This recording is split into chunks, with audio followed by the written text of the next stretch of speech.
Hello everyone. आज हम BSc part 2 के ऑप्टिक्स के तहत आने वाले टॉपिक ज्योमेट्रिकल ऑप्टिक्स में nodal slide and determination of cardinal points of the lens system के बारे में बात करेंगे।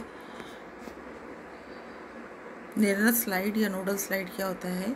यह उपकरण निर्णित बिंदुओं के गुण पर आधारित है। यदि कोई आपतित प्रकाश किरण प्रथम निर्णित बिंदु से गुजरती है, जो निर्गत किरण दूसरे निर्णित बिंदु से गुजरती है तथा आपतित किरण के समानांतर होती है। मान लीजिए किसी लेंस निकाय की मुख्य अक्ष PQ है। N1 और N2 इसके निर्णित बिंदु या नोडल पॉइंट्स हैं और F2 इसका सेकंड फोकस या द्वितीय फोकस है, जैसा कि चित्र में दिखाया गया है। यदि कोई प्रकाश किरण मुख्य अक्ष के अनुदिश आपतित होती है तो वह द्वितीय फोकस तल में F2 के प्रतिबिंब बनाएगी।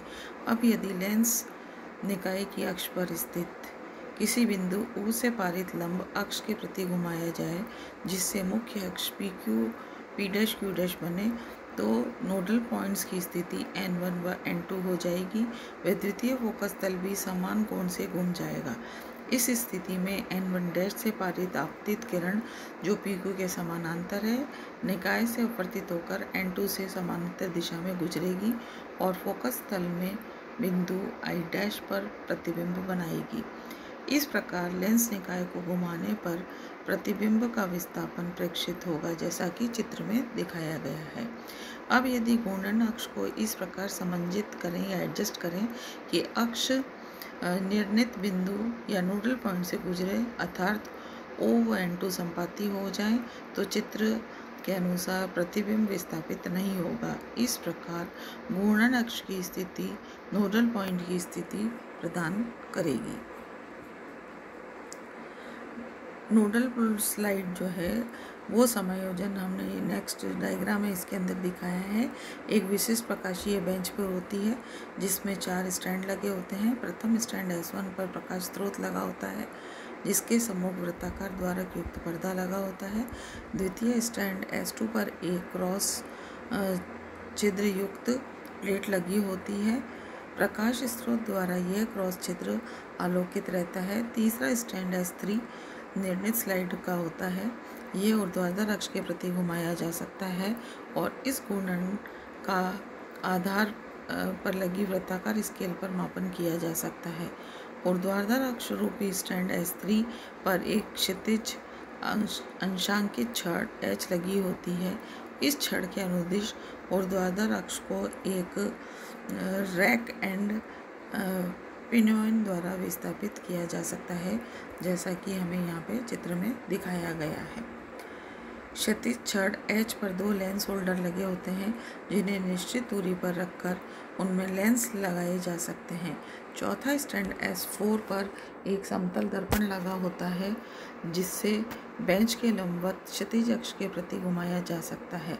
प्रकाश स्रोत, क्रॉस स्लिट, निर्णय स्लाइड व दर्पण को समान ऊंचाई पर कसकर रखे जाते हैं। लेंसों को निश्चित दूरी पर स्थित लेंस होल्डरों में लगा देते हैं। क्रॉस स्लिट लेंस निकाय के लिए बिंब का कार्य करती है।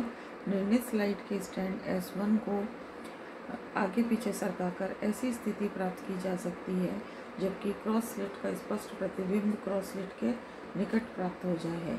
इस स्थिति में क्रॉस स्लिट लेंस निकाय के फोकस तल में होती है, जिससे निर्गत प्रकाश किरणें अक्ष के समानांतर चलकर समतल दर्पण पर लंबवत टकराती हैं और परावर्तित समांतर किरणें फोकस तल में क्रॉस स्लिट पर ही प्रतिबिंब बनाती है। अब निर्णय स्लाइड को थोड़ा सा घुमाते हैं। ऐसा करने पर प्रतिबिंब स्पष्ट होने के साथ साथ विस्थापित होता प्रेक्षित होगा। तत्पश्चात ऊर्ध्वाधर घूर्णन अक्ष को क्षैतिज छड़ के सापेक्ष दंड चक्र से सरकाकर ऐसी अवस्था प्राप्त करते हैं जब निर्णित स्लाइड को घुमाने पर प्रतिबिंब स्पष्ट और स्थिर रहे। ऐसा करते समय स्टैंड S3 को भी बेंच पर थोड़ा सा विस्थापित करना पड़ता है। इस अवस्था में घूर्णन अक्ष की स्थिति द्वितीय नोडल पॉइंट के संपाती होगी व क्रॉस स्लिट की स्थिति प्रथम फोकस पॉइंट पर होगी। प्रथम नोडल पॉइंट व द्वितीय फोकस पॉइंट की स्थिति याद करने के लिए निर्णित स्लाइड को 180 डिग्री से घुमा देते हैं और इस पूरे प्रयोग को हम वापस दोहराते हैं। बिंब आकाश व प्रतिबिंब आकाश का माध्यम समान है क्योंकि दोनों ही तरफ वायु है। मुख्य बिंदु और नियमित बिंदु संपाती होते हैं। इस प्रकार लेंस निकाय के 6 जो हमारे प्रधान बिंदु हैं उसको हम ज्ञात कर सकते हैं। प्रथम मुख्य बिंदु से प्रथम फोकस दूरी की दूरी फोकस दूरी कहलाती है। इस लेंस निकाय की दोनों फोकस दूरियां हमेशा बराबर होती हैं।